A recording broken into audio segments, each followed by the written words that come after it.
back to the channel. I'm J and we are locked in. This is the season finale for Ozark season 4. This is what it all comes down to, and what we ultimately want to know is Marty and the Byrde family going to be able to get out of this whole situation in the Ozark and go back to Chicago and start their life? But before we jump into this, shout out to the notification gang. If you're new to the channel, you're gonna be a part of it. Hit the subscribe button, turn on the notification bell so you get something every time I upload. Hit that like button, it's the easiest thing you can do. Now, we're not gonna have that much of an intro because we are going live tonight, 9 p.m. Eastern, to talk about the whole Ozark series and everything. So let's jump into it and see how this finale ends. This is Ozark season 4, episode 14. The last 4 signs that we get: broken glass, coffee pot, bow tie, barbecue grill. If you remember at the end of the last episode, Rachel got a phone call from Ruth to go ahead, get the gun, and get up out of the trailer because Nelson was on his way.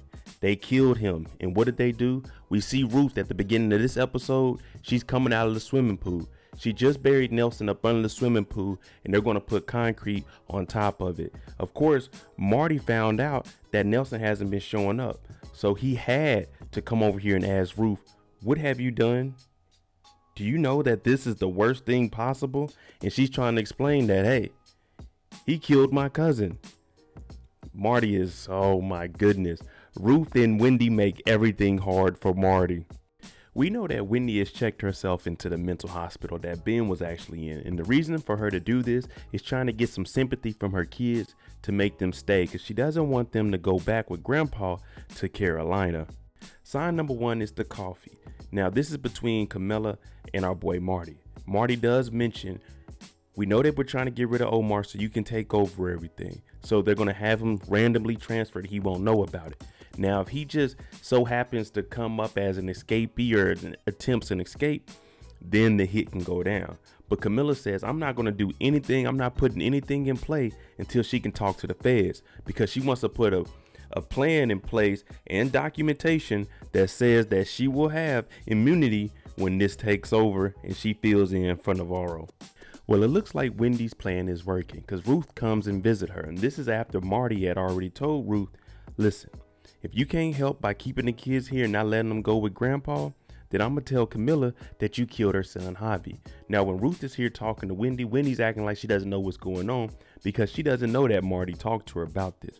But you do hear Ruth admit that if she would have just let Ben stay in the mental hospital, none of this would have happened. He wouldn't have came up dead. And that's true, because he would have still been in here and on his meds.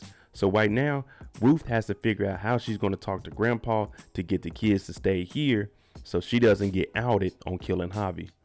Now Ruth has to do whatever she can to get the kids to stay, because once the cartel finds out that she killed Javi, you pretty much can go ahead and dig up your own grave and go ahead, jump in and pull the dirt over you, because they coming after you.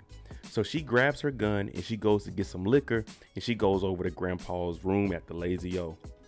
Ruth is doing whatever she can. When the conversation first starts, they drinking a little bit and she's opening up. Oh, I don't know how Ben dealt with me. She's trying to get Grandpa comfortable. But then we start getting some drink flowing, and now we start getting into the meat and potatoes of the conversation. And they're going back and forth. You even hear Grandpa getting a little upset, talking about F you. My kids are coming with me. And Wendy is a whore. She embarrassed the family. Ruth pulls the gun out and takes a shot and says, you're going to tell the kids that, because you're going to leave the kids here. Basically, she suckered him into confessing on why he's trying to go at Wendy so hard.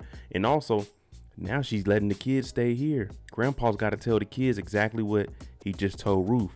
Wendy was a whore and embarrassed the family. Now that the kids heard the truth from Grandpa and why he's trying so hard to get them away from their mother, they go and talk to her. Now she's putting on the show. She's in here tears. Ruth came and admitted that she was the one and the reason for Ben's death. But she's saying in reality it was her.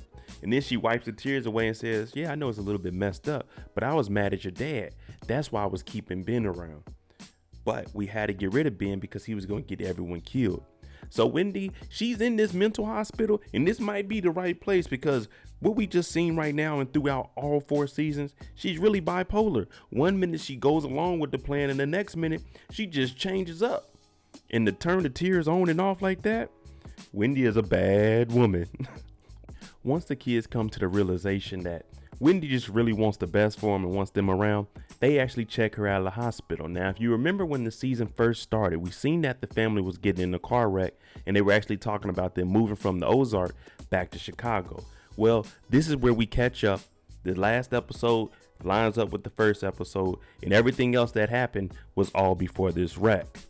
And now they're talking about starting their lives brand new in Chicago.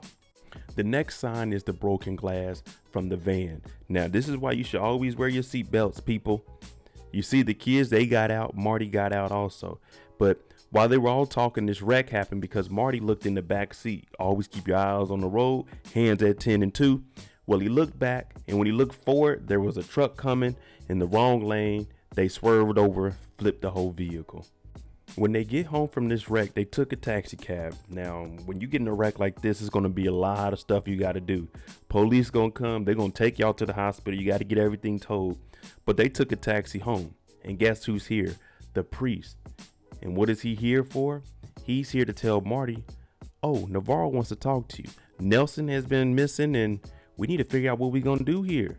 But you know, the priest isn't ever going to tell you all of the specific details just because there's certain messages he's not going to carry. Of course, before Marty goes to talk to Navarro, he needs to go tell Ruth, the one that's making things hard for him, her and Wendy. We already know about this, but he's saying, look, Omar is about to be gone out of the game. He knows that Nelson is missing. So just lay low, let this happen. I have a private investigator that can get you a new name and ID so you can start life fresh. But of course, Ruth isn't going to do that. She likes her name. Really, what Marty is saying is, please, Ruth, just stay low key right now while I go talk to Omar and we try to figure this thing out. When they get to the prison, Omar starts talking to Marty about his sister Camilla coming there and talking to him. Now, Omar isn't dumb. He knows his sister, and you guys know when you have a sibling, you know when they're lying, you know when they're telling you the truth, you know when they're telling you something, but you got to read between the lines. And he's explaining to them that Camilla, she's the one that put the hit on him. Camilla is also the one trying to get him up and out the game because she started thinking about the past and was bringing that up. So for Omar to hear this, he knows that her bringing up the past and all the good times was her way of saying goodbye. So right now he wants to figure out how he can keep himself safe, but still had a cartel up and running. So when he gets up out of here, because he thinks he's still on the SDN list, he can still be the man. With Navarro knowing all of this information, he gives a number to Marty and he tells him to call it. It's a hitter in Chicago that will come down here and knock off his sister. So at this point, no one's playing fair. But of course, you know, the Byrdes, they playing both sides because they're going to try to figure out whatever side is going to be the best for us to get up out of here. That's where we're going with. The next sign we have is the barbecue grill. Now we see Ruth wake up and you know she's been tearing down houses. She's getting the swimming pool and everything built. But she's starting to reminisce about all of her family members. You see her uncle out here. You see her dad. You see our boy Wyatt on the roof. So right now it's just thinking back of all the good things because all of her family members are gone except for, we know 3 is still alive. And I consider that and Wyatt her little brothers, even though they're cousins. Don't get on me, y'all. We know that Wyatt is always on top of the trailer. Ruth, she gets up there and she's talking to him. And then 3 climbs up. He's like, you talking to Wyatt, aren't you? She's like, yeah. So they come up. And right now what we see is 3 to start to take Wyatt's spot. Now they're holding hands and she's having the same conversation. You don't know the first thing about being rich, 3. We got to have a swimming pool even though we have a lake. So you see, it's the circle of life. Ruth got the information from Marty that there's a potential chance that the FBI is going to come, Camilla's going to take over, and Ruth, you are scot-free with killing the Nelson. So she's talking to Rachel about it, that there's potentially going to be a deal that we need to go up there and meet with Marty just to make sure that we're in on that deal. Because if we get in with the FBI, we can launder money through the casino and we won't get in trouble because we're cooperating. And you know, Rachel is pretty much like Ruth's advisor at this point. So Ruth is trying to get her on board so they can go in here and sign this documentation from the feds saying that they can launder money and they will have immunity whenever anything comes down. The meeting goes down at the funeral parlor that the Byrdes own. Now, the first people there is Camilla, the Byrdes, and the feds. Ruth and Rachel show up. And before they even get started, you hear Ruth say, I want an apology for Rachel. Because you remember the FBI agent, the guy that came earlier, the one that was out here acting a damn fool, that got Rachel back on the drugs? Yeah, Ruth got the feds to apologize. Now the deal is in place. Camilla is going to run the cartel, but she doesn't get this in writing. Hers is a verbal agreement, a binding agreement. The Byrdes and Ruth, they all get the signed paperwork saying if anything happens, they won't get in trouble for it because they are cooperating. So right now, everyone is good to go. We just got to get rid of Omar to make everything legit. Back at the Lazy O, Grandpa and his congregation, they're about to leave and head back to Carolina because, hey, Ruth pulls a gun on you, you gets to going. Now Sam is actually leaving, and you hear Wendy, she's basically saying Grandpa's girlfriend is going to try to do a little bit more with you than just a little bit of church, if y'all know what I mean. But what she does tell her dad is there's a fund that she's donating to continue to look for Ben, and he can do whatever he wants with that money. Whether he uses it to continue to look for Ben, which we're never going to find Ben because Ben is dead, or he can use the money and start something for himself, donate it to the church. So pretty much this is Wendy's going away gift and saying, don't come back. The next sign is the bow tie. That's because they have this fundraising event at the Bell. Now everyone's about to get clean. We about to go out here. We got to try to raise some money because we need to figure out what exactly we're going to do and what direction we're going in. We're working with Camilla, but we also got to figure out what we're going to do with Schaefer. You remember that Wendy is in charge of the politics. Now, when we get to the Missouri Bell, Rachel and Ruth, they did a hell of a job here. They got it set up. Everything is nice. Everyone's in here gambling, and Jim comes and tells the Byrdes, guess what? You remember last episode we had the big fish? Well, they're all here, and everybody's willing to donate money. Schaefer, the politician, the senator, he's actually downstairs right now gambling. But we don't need him because we have 5 to 6 bigger people to bring in more influence. So what does Wendy do? She hears this information and she goes downstairs to talk to Schaefer, and she tells him, oh, your grandson, those voting booths, we're not dealing with them because that was what he wanted them to do. If y'all can go ahead and approve my grandson's voting booths in Wisconsin, then yeah, you got my support. But now Wendy is saying we're not going to do that because they already didn't want to do that. We got some bigger people upstairs. We don't need you no more, Schaefer. So for him, he's looking at it like, damn, that was my only way to get my grandson voting booths in so they can make some money off the top. But that deal's done with, brother. We ain't rocking with you. Now, you remember when Marty was having coffee with Camilla, he said that they're going to transfer Navarro in the middle of the night. It's going to be a random transfer. And this is where you got to do the hit. Well, right now, they're telling Omar, you need to get up. You're getting transferred. And he wants to know where he's getting transferred to. Technically, they tell you that, but someone such high profile as Omar, they're not going to tell you where you're transferred just in case you're trying to plan an escape. Jonah and his sister Charlotte, they're at the bar and they're talking because you remember they were supposed to be packing up everything and headed back to Chicago. Now they're talking about anything that they're going to miss. Jonah was like, a little bit, but I'm going to go ahead, go back to Chicago, graduate high school, go legit. And then after that, and I might get back into it because you got to remember Jonah was running a lot of money for Ruth and the Lazy O. Yeah, so he knows all of this and he got that experience at a young age. So right now they're just really thinking about everything that they did over these 4 seasons in the Ozark. This is where things start to get interesting. We got the 4-headed monster, the Byrdes, Shaw Pharmaceuticals with Claire and Camilla. Camilla still wants to know what happened with her son. We know that she had stock options with Shaw Pharmaceuticals and they made that little deal for 5 years. So she's saying that night at your office, Javi said that he was going up there. Now, Claire, she's trying to hold it down, but she ends up breaking. Camilla said, I'll forgive you this one time, but if I find out you had something to do with my son, I'm going to kill you and everybody. So Claire ends up breaking and saying, Javi came in there. I didn't have anything to do with it. And Ruth Langmore shot him. So Camilla looks over at the Byrdes. Did you tell anybody else? Did anybody else know that Ruth killed my son? The good thing is she doesn't throw the Byrdes under the bus. She says, no, it was just me. But this is because she didn't want to die. And Camilla said, I'll forgive you this one time. So Claire, she broke. Now Camilla brings over her security and she says, okay, since the Byrdes, you guys didn't know that Ruth killed her.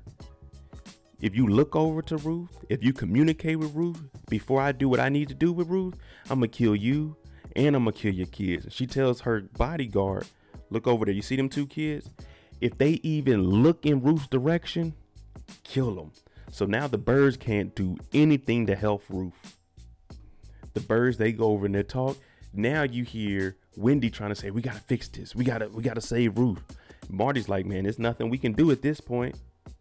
There's nothing we can do at this point, because if we alert her, we let her know that Camilla is coming after, we gonna die. Now you hear Wendy bring up, hey, that number, the number that Omar gave us for the hitter from Chicago to get Camilla. Marty's like, hey, we can't even do that because they transferring Omar right now. So everything is just the classic saying, it is what it is at this point. While Omar is getting transferred, the two guards pull over to the side. The driver's talking about, I got to use the bathroom. Now, when he gets out, he actually shoots the guy in the passenger seat. Now, you see Omar looking like, hey, yo, what's going on here? But what he does is he lets Omar go. And then he gives Omar his gun, the one he just shot the passenger with, and said, go down the road. There's a car back there. And what he does is lock himself up. So now it looks like he's helping out Omar, and he tied himself up so he could just say, oh, Omar escaped. Unfortunately, this was a setup by Camilla. He acts like he's about to chain himself up. He gives Omar the gun that just shot somebody. He pulls a gun out and there's no more bullets in his gun. So you see Omar hold it up. This dirty cop, this undercover guard, he goes ahead and kills Omar, radios it in. Omar Navarro was trying to escape. I had to put him down.